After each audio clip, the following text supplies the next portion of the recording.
ये भी हमने देखा कि आप तमिलनाडु में थे और तमिलनाडु से अब पश्चिम बंगाल आए हैं। तमिलनाडु में आईटी के रेड्स हुए। उदयनिधि स्टैलिन, जो कि स्टैलिन के बेटे हैं, एक्टर हैं, अभी चुनाव वो लड़ रहे हैं, वो आरोप ये लगा रहे हैं आप पे पर्सनल कि ये डीएमके के नेताओं को डराने धमकाने की कोशिश है चुनाव से। कल तक एक भी डीएमके नेता पर रेड नहीं हुआ है। उनकी जो इन-लॉज जो है वहां पे, उनके यहाँ पे घर पे छापे पड़े। कल तक किसी भी डीएमके नजदीकी के लोग पर रेड नहीं पड़ा। मेरे पार्टी के कार्यकर्ताओं का आरोप था, आरोप मतलब शिकायत थी कि एक तरफा कार्रवाई हो रही। आप कह रहे हैं कि आप पे वो उल्टा आरोप लगा रहे थे कि कार्रवाई नहीं हो रही, शिकायत कर रहे थे। आपके हिसाब से आपको बाकी स्टेट से क्या फीडबैक आ रहा है? क्या आप आसाम में कॉन्फिडेंट है कि एक बार फिर से सरकार बनेगी, या आपको लग रहा है कि आखिरकार ये चुनाव जितना पहले लग रहा था कि बीजेपी के लिए ईजा होगा, उससे काफी मुश्किल होगा? आसाम में एक आध दो सीट ऊपर नीचे हम हमारी स्थिति को मेंटेन करेंगे या सुधारेंगे। बंगाल में 200 से ज्यादा सीटों के साथ चुनाव जीतेंगे। पांडिचेरी में इस बार भाजपा और एनडीए की सरकार बनने जा रही है, और तमिलनाडु में भी मुकाबला कठोर है, कठिन है, मगर एनडीए मैदान में दमखम के साथ है।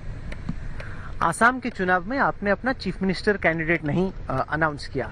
इसमें कोई सस्पेंस नहीं है, कोई शक नहीं है कि हिमंत बिस्वा शर्मा चीफ मिनिस्टर बनना चाहते हैं, सर्बानंद सोनोवाल चीफ मिनिस्टर हैं। क्या इस स्पर्धा से आपको चिंता है कि बीजेपी के परफॉर्मेंस पर कुछ इम्पैक्ट पड़ सकता है, क्योंकि एक आदमी दूसरे की कुर्सी चाहता है? दूर दूर तक नहीं है, कहीं पर भी इस प्रकार का एक दूसरे को हराने का नजर नहीं आया। मैं असम 5 बार जा आया हूँ, 5 बार 4 रैली हुआ, तो लगभग 20 स्पॉट पर मैं जाकर आया हूँ। ढेर सारे कार्यकर्ता को मिला हूँ, 4 रात्रि निवास हुए, कई बैठकें मैंने करी है।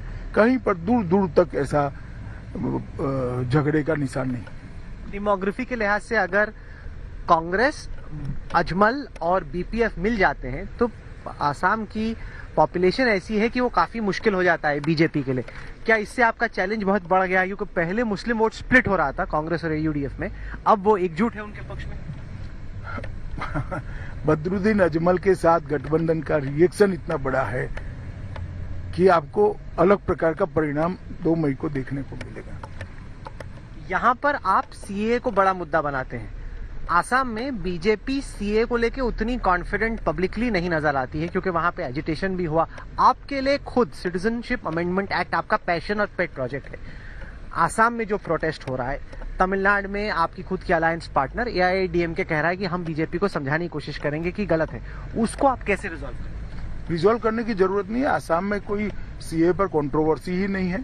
सीए भारत की संसद का बनाया हुआ कानून है, वो आसाम में भी अप्लाई होगा और बंगाल में भी होगा और तमिलनाडु में भी। तो रूल्स नोटिफाई करने में इतना डिले क्यों हो गया? आपने तो इतने जोश से लेके आए, फिर लगा कि ठंडे हो गए थोड़े से। देखिए, आपके लिए कहना सरल है, मगर जब पूरा देश कोरोना जैसी महामारी में के चपेट में हो, उस वक्त इस प्रकार की लाइनें लगाना, इस प्रकार के काम करना, और जहां थोड़े संघर्ष की भी संभावना हो, तो मुझे लगता है कि हमने ठीक ही निर्णय करा है। ये 70 साल पुरानी समस्या है।